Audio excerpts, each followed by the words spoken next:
The year was 1998. The date was November 21st. On that day, the world was graced by something that was so powerful and so pure that people still talk about it to this very day.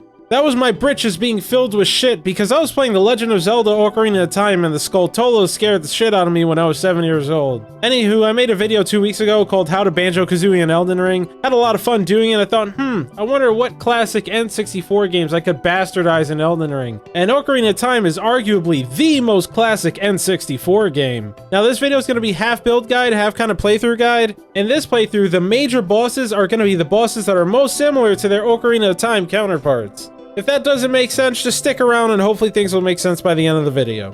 With all that out of the way, my name is FistTruck, and today I happily present to you How to Ocarina of Time in Elden Ring. Before we get started, you should play the song of the subscribe button. It's the sound of a click on the subscribe button. Step 1, you can kind of pick any class you want, since at the beginning stats aren't really going to matter all that much. However, to make our lives easier for the future, I found it easiest to start with either the prisoner or the astrologer. In my case, I picked the prisoner. The most important thing that you can do here is to make sure that your character looks just like our source of inspiration here, which in my case will be Plonk from the Legend of Zelda, Ocarina of Time. Step 2, since we're starting with the young Link years, we're gonna make sure that our weapons are most in line with what this child would use. The Kokiri sword, more like a shitty dagger, and the Deku shield, more like the shittiest wooden shield that we could possibly find that also happens to look the part.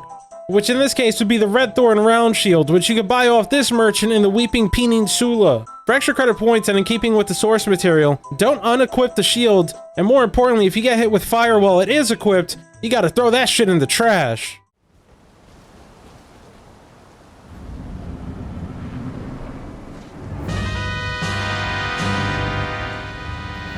Step 3, we gotta kill our first major boss, which for those who don't remember, is Goma, the spider. Now just in case you do or do not know, there really isn't any spider boss in this game. However, if I type in Elden Ring spider boss in Google, it gives me the Grafted Scion, the very first boss of the game. Now we have two choices, we could fight the one in the castle or we could fight the one that you first run into. Now my rule of thumb for this series is gonna be, if it can be a boss, I'm gonna fight the boss. The first one you see has a boss health bar, so guess which one we're fighting. Buck. In order to get back to this thing and fight it, you gotta go over to these belfries in Liurnia and take the teleporter that says Precipice of Anticipation. That'll take you back to the starting area where you can fight the Grafted Scion again. Prior to doing this, I upgraded my dagger to +4, which is a super duper quick thing that you can do, and I did upgrade my health quite a bit. I think I got it up to 20 prior to doing this fight. Extra credit points and more kudos to you if you only upgrade your health whenever you kill one of the major bosses. Major in quotations.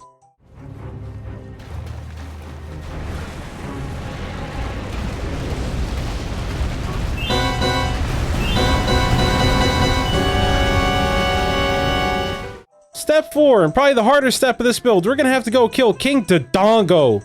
He's a giant lizard motherfucker that breathed fire. They'd use a gigantic sword, but you know what does?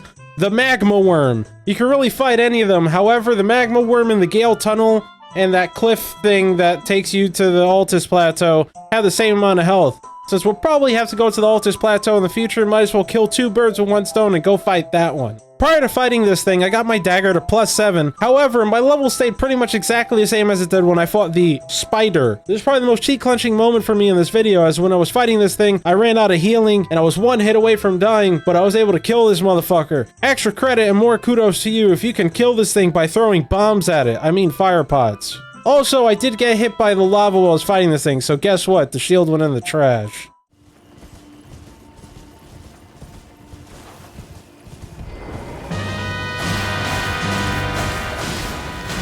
Step 5, we have to go kill that jellyfish-type motherfucker that's outside of Jabu Jabu's belly. Unfortunately, there really are no jellyfish-type bosses in this game, or even anything that comes remotely close to it, so I guess I'm just gonna fight one of the jellyfish that are in the overworld. At the very least, there are these jellyfish in Liurnia that really want to fuck you up for some strange reason. Maybe it's because the jellyfish shield is in the middle of them? Who knows? Either way, kill them. And with that, the young Link years are no more.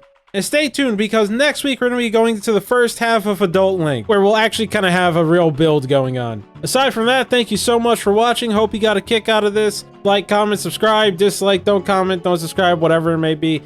And until next time, don't forget to wipe before you shit.